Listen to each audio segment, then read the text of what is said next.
Hello, বাঙালি রাঁধুনিতে আপনাদের স্বাগতম। আজ আমি দেখাবো ধনেপাতা দিয়ে ডিমের ভাপা কিভাবে তৈরি করতে হয়। ডিমের ভাপা তৈরি করতে আমার লাগছে 3টে ডিম নিয়েছি আমি, ধনেপাতা বাটা, লবণ, এখানে আমি পেঁয়াজ, রসুন আর আদা একসাথে বেটে নিয়েছি, আর টমেটো, ধনে জিরের গুঁড়ো, শুকনো লঙ্কা, জিরে, হলুদ, শুকনো লঙ্কার গুঁড়ো, সর্ষের তেল। প্রথমে আমি একটা বাটিতে 3টে ডিম ফাটিয়ে নিলাম।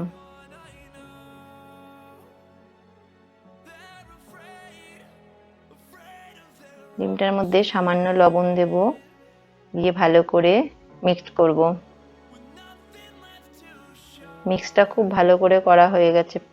এবার আমি ওর মধ্যে 3 চামচ ধনেপাতা দেব। এই রান্নাটা বেশিরভাগটাই ধনেপাতা দিয়ে করতে হবে। ধনেপাতা দিয়ে খুব ভালো করে আমি মিক্স করব। মিক্সড হয়ে গেছে।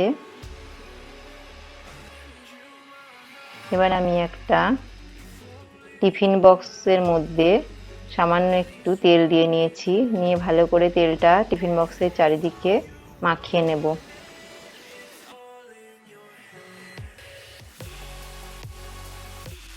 এবার আমি ওই ডিমটাকে টিফিন বক্সের মধ্যে ঢেলে দেব। এটা টিফিন বক্স না হলে এমনি বাটি হলেও অসুবিধা নেই। এবার আমি কড়ার মধ্যে জল দিয়ে দিলাম। এবার ওর উপর আমি টিফিন বক্সটাকে আস্তে করে বসিয়ে দেব। এটা সম্পূর্ণ ভাপে হবে, দিয়ে ঢেকে দেব।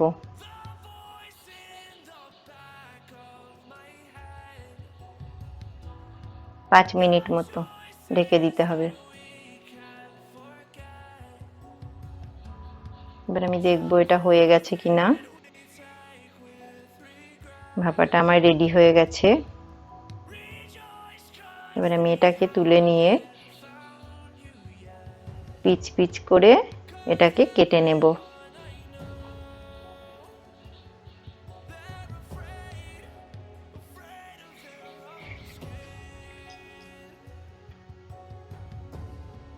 এবার আমি কড়ার মধ্যে তেল গরম করতে দেব। তেলটা একটু ভালো করে গরম করে ওর মধ্যে ডিমের যে বরফি বরফি করে কেটে রেখেছিলাম ওগুলো দিয়ে ভেজে নেব হালকা করে।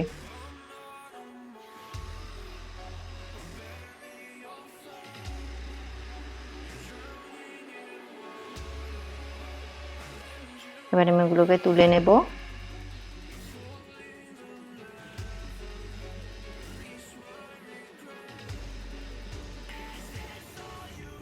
এবার আমি তেলের মধ্যে শুকনো লঙ্কা, আস্ত জিরে আর সামান্য একটু চিনি দিয়ে দিলাম। তেলের মধ্যে চিনি সব সময় দিলে তরকারিটা কালারটা ভালো হয় এবং খেতেও খুব সুস্বাদু হয়।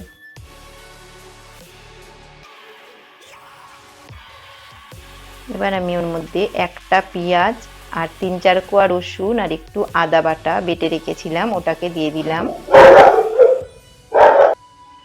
বাটাটা দিয়ে দিয়েছি। এবার আমি ওর মধ্যে 1 চামচ ধনে জিরের গুঁড়ো, হলুদের গুঁড়ো, অল্প একটু শুকনো লঙ্কা, স্বাদ মতো লবণ আর টমেটো যেটা কেটে রেখেছিলাম ওই টমেটোটা, একটা টমেটো, ওটাকে দিয়ে এবার ভালো করে মিক্সড করতে থাকবো। মিক্সড করা প্রায় হয়ে গেছে। এবার আমি ওর মধ্যে, রান্নাটা পুরোপুরি ধনেপাতাটাই বেশি লাগবে, ওর মধ্যে আমি 3 চামচ ধনেপাতা দিয়ে দিলাম। ধনেপাতা দিয়ে এবার ভালো করে ওটা মিক্সড করব। এবার আমি মশলাটাকে একটু সামান্য ঢেকে দেব। ঢাকনাটা খুলে নিলাম। মশলাটা দিয়ে আমার তেল ছেড়ে গেছে। এবার আমি ওটাকে মিক্সড করে ডিমের যে বরফিগুলো কেটে রেখেছিলাম ওগুলোকে ওর মধ্যে দিয়ে ভালো করে আবার মিক্সড করব। এবার আমি একটুখানি ঢাকা দিয়ে দিলাম। ঢাকনাটা খুলে সামান্য একটু নাড়িয়ে আমি সামান্য একটুখানি ওর মধ্যে জল দেব, দিয়ে ওটাকে ফুটতে দেব সামান্য একটু টাইম। তাহলে হচ্ছে গ্রেভিটা ভালো হবে। আমার রেডি হয়ে গেছে প্রায় ধনেপাতা দিয়ে ডিমের ভাপা। এবার আমি গরম মশলা দিয়ে ওটা নামিয়ে নেব।